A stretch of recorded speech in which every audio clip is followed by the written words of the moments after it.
ಏನೂ ಇಲ್ಲ, ಅವ್ರು ಬರ್ತಾರೆ, ಅದೇ ಅವಾಗಲೇ ಹೇಳಿರ್ತಾರ, ಬರ್ತಾರೆ, ಎಪಿಸೋಡ್ ಮಾಡ್ತಾರೆ, ಪೇಮೆಂಟ್ ತಗೊಳ್ತಾರೆ, ಹೋಗ್ತಾರೆ. That is how it is. ಇಷ್ಟೆಲ್ಲ ಆದಮೇಲೆ ಕೆಲವರು ಕೇಳೋದು ಅಂದರೆ, ನಿಮ್ಗೆ ಇದೆಲ್ಲ ಗೊತ್ತಿರಲಿಲ್ವಾ, ಇಷ್ಟೆಲ್ಲ ಕಂಪ್ಲೇಂಟ್ ಮಾಡ್ತೀರಾ, ಆದರೂ ಏನಕ್ಕೆ ಹೋದ್ರಿ ಸರ್? ಇದನ್ನು ಒಂದು ಹೊಸ ಎಕ್ಸ್ಪೀರಿಯನ್ಸ್ ಥರ. ಯಾಕಂದರೆ ಗೊತ್ತಿಲ್ಲದೆ ನಾನು ಇದಕ್ಕೆ ಬಿದ್ದುಬಿಟ್ಟೆ ಅಲ್ಲ, ಹಳ್ಳಿ ಪವರ್ ಅಂತ ಒಂದು ಎಪಿಸೋಡಿಗೆ, ಇಲ್ಲಾಂದರೆ ಒಂದು ಕಾರ್ಯಕ್ರಮಕ್ಕೆ ಬಿದ್ದುಬಿಟ್ಟೆ ಅಲ್ವಾ. ನೆಕ್ಸ್ಟ್ ಟೈಮು ನಾನು ಫುಲ್ ಅಲರ್ಟ್ ಆಗಿಬಿಡ್ತೀನಿ. ಹಂಗೆ ಸಪೋಸ್ ಏನಾದರೂ ನೆಕ್ಸ್ಟು ರಿಯಾಲಿಟಿ ಶೋ ಆಗಲಿ, ಇಲ್ಲಾಂದರೆ ಏನಾದರೂ ಶೋ ಆಗಲಿ, ಈ ಥರ ಎಲ್ಲ ಮಾಡ್ತಾ ಇದ್ದಾರೆ ಅಂದರೆ ಅಲ್ಲೇ ಗೇಮ್ ಚೇಂಜ್ ಮಾಡಬೇಕು ನಮ್ಮದು.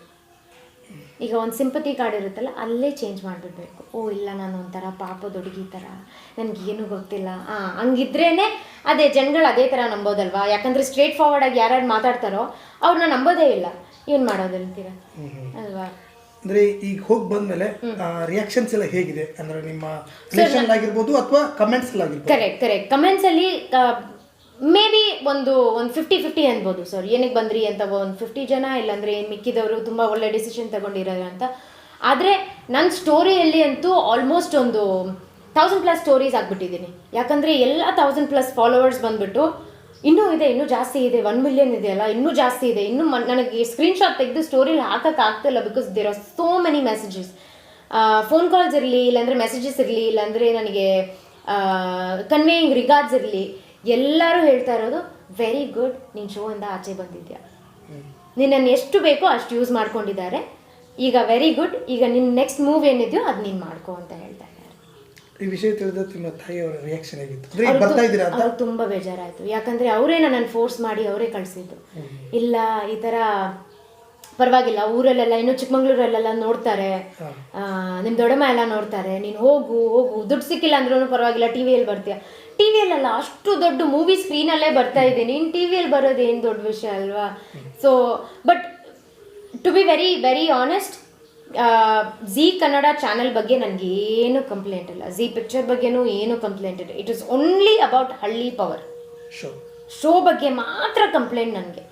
ಅದು ಹೇಳಿ ಆಮೇಲೆ ನಾನು ವಾಪಸ್ ಬರುವಾಗ, ಬಿಕಾಸ್ ನನ್ನ ಫೋನ್ ಇಲ್ಲೇ ಇತ್ತಲ್ಲ, ಅವರಿಗೆ ಬೇರೆ ಯಾರಿಂದು ಪಬ್ಲಿಕ್ ಅವ್ರ ಫೋನಿಂದ ನಾನು ಕಾಲ್ ಮಾಡಿ ಈ ಥರ ಹೇಳಿದೆ, ನನ್ನ ಹತ್ರ ಫೋನ್ ಇಲ್ಲ, ನಾನು ಸ್ವಲ್ಪ ಫೋನ್ ಕೊಡಿ, ನನ್ನ ಮನೆಗೆ ಕಾಲ್ ಮಾಡಬೇಕು ಅಂತ ಹೇಳಿಬಿಟ್ಟು ಬೈಲ್ಹೊಂಗಲದಿಂದ ಯಾರೋ ಒಂದು ರ್ಯಾಂಡಮ್ ಆಗಿ ಒಂದು ಅಂಕಲ್ ಹೋಗ್ತಾ ಇದ್ರು, ಅವ್ರ ಹತ್ರ ಫೋನ್ ತಗೊಂಡು ಮನೆಗೆ ಕಾಲ್ ಮಾಡಿ ಈ ಥರ ಹೇಳಿದೆ, ಈ ಥರ ನಾನು ಇಷ್ಟು ಗಂಟೆಗೆ ಮನೆ ಅಲ್ಲಿ ಗೊರಗಂಟೆಪಾಳ್ಯಕ್ಕೆ ಬರ್ತೀನಿ, ಅಲ್ಲಿ ಡ್ರಾಪ್ ಆಗ್ತೀನಿ, ಅಲ್ಲಿಂದ ಬಂದು ಯಾರಾದರೂ ಪಿಕ್ ಮಾಡ್ತೀರಾ, ಪಿಕ್ ಮಾಡಿ. ಕರೆಕ್ಟಾಗಿ ನನ್ನ ತಂಗಿ ನನ್ನನ್ನು ಪಿಕ್ ಮಾಡೋಕ್ಕೆ ಹೋಗಿದ್ದಾಳೆ, ಅಷ್ಟು ಬೇಗ ನಾನು ಆಟೋ ಹೊಡ್ಕೊಂಡು ಮನೆಗೆ ಬಂದುಬಿಟ್ಟಿದ್ದೀನಿ. ಗೊತ್ತಾಗಲಿಲ್ಲ ಅಲ್ವಾ, ಫೋನ್ ಇಲ್ಲ ಕಾಂಟ್ಯಾಕ್ಟ್ ಮಾಡೋದು. So that is how. ಈಗ ಶೋ ಆ್ಯಂಕರ್ ಬಗ್ಗೆ ಮಾತಾಡ್ತಾ ಇದ್ರಿ, ಆನ್ ದ ಕ್ಯಾಮ್ರಾ ಹೇಗಿರ್ತಾ ಇದ್ರು, ಆಫ್ ದ ಕ್ಯಾಮ್ರಾ ಹೇಗಿರ್ತಾ ಇದ್ರು? ಸರ್ ಆನ್ ದ ಕ್ಯಾಮ್ರಾ ಅವರು ಅಕುಲ್ ಬೈ ಹೆಂಗಿರಬೇಕು ಹಂಗೆ ಇದ್ದಾರೆ ಸರ್. ಎಷ್ಟು ರಫ್ ಆ್ಯಂಡ್ ಟಫ್ ಆಗಿರಬೇಕು, ಇಲ್ಲಾಂದರೆ ಹೆಂಗೆ ಮಾತಾಡಬೇಕು ಅವ್ರಿಗೆ ಗೊತ್ತಿರುತ್ತೆ. ಯಾಕಂದರೆ ಇಷ್ಟು ವರ್ಷ ಅವ್ರು ಫೀಲ್ಡಲ್ಲಿ ಇದ್ದಾರಲ್ಲ, ಸೊ ಅವ್ರಿಗೆ ಗೊತ್ತಿರುತ್ತೆ. ಬಟ್ ಆಫ್ ಕ್ಯಾಮ್ರಾ ಅಟ್ಲೀಸ್ಟ್ ಒಂದು ಹೆಂಗಿದ್ದೀರಾ ಗರ್ಲ್ಸ್, ಚೆನ್ನಾಗಿದ್ದೀರಾ, ಇಲ್ಲಾಂದರೆ ನಿಮ್ಮ ಕಾಲು ಪೆಟ್ಟಾಗಿದೆಯಲ್ಲ, ಹೆಂಗಿದೆ, ಚೆನ್ನಾಗಿದೆಯಾ, ಪರವಾಗಿಲ್ವಾ, ಎಂಥದೂ ಇಲ್ಲ sir. Not even a single word, ಏನೂ ಇಲ್ಲ. ಅವ್ರು ಬರ್ತಾರೆ, ಅದೇ ಅವಾಗಲೇ ಹೇಳಿರ್ತಾರ, ಬರ್ತಾರೆ, ಎಪಿಸೋಡ್ ಮಾಡ್ತಾರೆ, ಪೇಮೆಂಟ್ ತೊಗೊಳ್ತಾರೆ, ಹೋಗ್ತಾರೆ. That is how it is. ಒಂಚೂರು ಕರುಣೆ ಬಿಡಿ, ಪರವಾಗಿಲ್ಲ, ಅಟ್ಲೀಸ್ಟ್ ಒಂದು ನಿನ್ನ ಕಾಲು ಚೆನ್ನಾಗಿದೆಯಾ, ಇಲ್ಲಾಂದರೆ ಅಯ್ಯೋ ಓಕೆ, ಏನು ಅಲ್ಲಿ ಕ್ರೂ ಅವರಿಗೆ ಅಷ್ಟು ಕನ್ಸರ್ನ್ ಇಲ್ಲದೆ ಇರುವಾಗ ಅಕುಲ್ ಬೈಗೆ ಏನಕ್ಕಿರುತ್ತೆ ಹೇಳಿ ಅಲ್ವಾ, ಅವರಿಗೂ ಕನ್ಸರ್ನ್ ಇರಲ್ಲ. ಈಗ ನೀವು ಸ್ಟಾರ್ಟಿಂಗ್ ಹೇಳಿದ್ರಿ ನಿಮ್ಗೆ ಏನಾದ್ರು ಪ್ರಾಬ್ಲಮ್ ಇದೆಯಾ, ಸ್ವಿಮ್ಮಿಂಗ್ ಏನಾದ್ರು ಇದೆಯಾ ಎಲ್ಲ ಕೇಳಿದ್ರು ಅಂತ. ಅದನ್ನ ನಿಮಗೆ ಸಹಾಯ ರೂಪದಲ್ಲಿ ಮಾಡೋಕ್ಕೆ ಅಂತಂದ್ರೆ ಏನು ಅದನ್ನ ರಿವರ್ಸ್ ತಗೊಳಕ್ಕೆ ಏನಾದ್ರು ಪ್ಲಾನ್ ಮಾಡಿದ್ರು ಅಂತ ಅನ್ಸುತ್ತೆ? ಅದು ಗೊತ್ತಿಲ್ಲ ಸರ್ ನನಗೆ. ಯಾಕಂದರೆ ನನಗೆ ಬರೀ ಡಸ್ಟ್ ಅಲರ್ಜಿ ಮತ್ತು ಟ್ರೈಫೋಫೋಬಿಯಾ ಆಯಿತು. ಟ್ರೈಫೋಫೋಬಿಯಾ ಅಂದರೆ ಇದು ಜೇನಿನ ಗೂಡು ಇದೆಯಲ್ಲ, ಅದ್ರ ಪ್ಯಾಟರ್ನ್ ನೋಡಿದ್ದೀರಲ್ವಾ, ಆ ಥರ ಪ್ಯಾಟರ್ನಲ್ಲಿ ಏನಾದರೂ ನೋಡಿದ್ರೆ ನನಗೊಂಥರ ಜುಮ್ ಆಗುತ್ತೆ, ಅದು ಟ್ರೈಫೋಫೋಬಿಯಾ ಅಂತಾರೆ. ಅದಕ್ಕೆ ಸೊ ಟ್ರೈಫೋಫೋಬಿಯಾ ಇದೆ ಅಂತ ಹೇಳಿದ್ರು. ಬಟ್ ಅವರಿಗೆ ಟ್ರೈಫೋಫೋಬಿಯಾ ಅಂತಲೇ ಏನಂತ ಗೊತ್ತಿಲ್ಲ ಅವರಿಗೆ. ಸೊ ಅದಿದೆ ಅಂತ ಹೇಳಿದ್ರು. ಆಮೇಲೆ ಅದಿದೆ ಅಂತ ಹೇಳಿದೆ. ಅದಾದಮೇಲೆ ಡಸ್ಟ್ ಅಲರ್ಜಿ ಇದೆಯಾ, ಆಮೇಲೆ ನನಗೆ ಸ್ವಿಮ್ಮಿಂಗ್ ಬರಲ್ಲ. ಸೊ ಸ್ವಿಮ್ಮಿಂಗ್ ಇದೆಯಾ ಅಂತ ಕೇಳಿದ್ರು. ಐ ಸೆಡ್ ಇಲ್ಲ, ನನಗೆ ಸ್ವಿಮ್ಮಿಂಗ್ ಬರಲ್ಲ, ಬಿಕಾಸ್ ನನಗೆ ನೀರಂದರೆ ತುಂಬ ಭಯ ಅಂತ ಹೇಳಿದೆ. ನೀರಂದರೆ ಅಲ್ಲ, ಅದಕ್ಕೆ ಆಳ ಅಂದರೆ ತುಂಬ ಭಯ ಆಗುತ್ತೆ ನನಗೆ. ಬಟ್ ಏನಕ್ಕೆ ಕೇಳಿದ್ರು ಅಂತ ಗೊತ್ತಿಲ್ಲ ಸರ್. ಎಲ್ಲ ಯೂಸ್ಲೆಸ್ ಆಗೇ ಹೋಗ್ತಿದೆ ಅಲ್ಲಿ ಅಂತೂ, ಫುಲ್ ಡೆಡ್ ಆಪೋಸಿಟ್. ಅಲ್ಲಿ ಆಡಿಷನ್ ಟೈಮಲ್ಲಿ ಏನೆಲ್ಲ ಕೇಳಿದ್ರಲ್ಲ, ಅದಕ್ಕಿಂತ ಡೆಡ್ ಆಪೋಸಿಟ್ ಆಗಿ ಹೋಗ್ತಾ ಇದೆ ಅಲ್ಲಿ.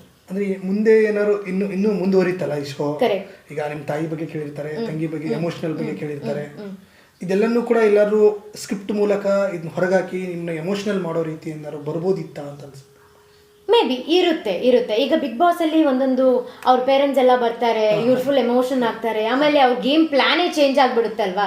ಮೇ ಬಿ ಆ ಥರ ಏನಾದರೂ ಒಂದು ಕಾನ್ಸೆಪ್ಟ್ ಇರ್ಬೋದಿತ್ತು, ಅಕಾರ್ಡಿಂಗ್ ಟು ಮೀ. ಬಟ್ ಆದರೆ 1 ವೀಕಲ್ಲೇ ಬಂದ್ಬಿಟ್ಟೆ ನಾನು ಆಚೆ.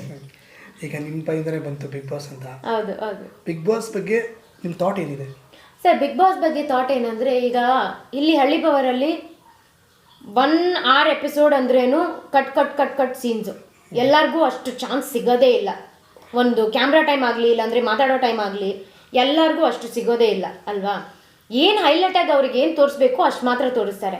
ಆದರೆ ಬಿಗ್ ಬಾಸಲ್ಲಿ ಅಷ್ಟೇನಿಲ್ಲ. ದೇ ಹ್ಯಾವ್ ಆಲ್ಮೋಸ್ಟ್ ಲೈಕ್ 72 ಇಲ್ಲಾಂದರೆ 100 ಕ್ಯಾಮ್ರಾಸ್ ಅನಿಸುತ್ತೆ. ಅಷ್ಟೆಲ್ಲ ಕ್ಯಾಮ್ರಾಸು ಎಲ್ಲರನ್ನೂ ಒಬ್ಬೊಬ್ಬರನ್ನು ಫೋಕಸ್ ಮಾಡಿ, ಹಂಗೆ ಸಪೋಸ್ ಗುಂಪಲ್ಲಿ ಜಗಳ ಮಾಡ್ತಾ ಇದ್ರೇನು ಎಲ್ಲರನ್ನೂ ಫೋಕಸ್ ಮಾಡೋ ಥರ ಇರುತ್ತೆ, ಒಬ್ಬೊಬ್ಬರನ್ನೇ ಫೋಕಸ್ ಮಾಡೋ ಥರ ಇರಲ್ಲ.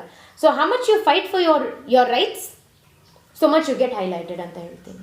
ಈಗ I fought for my rights, ನನ್ನ ರೈಟ್ಸ್ ಏನಿದೆಯೋ ನಾನು ಅದಕ್ಕೆ ಜಗಳ ಮಾಡಿ ನಾನು ಆಚೆ ಬಂದಿದ್ದೀನಿ ಅಲ್ವಾ. ಸೊ ಅದೇ ಥರ how much you fight for your rights, so much you get highlighted.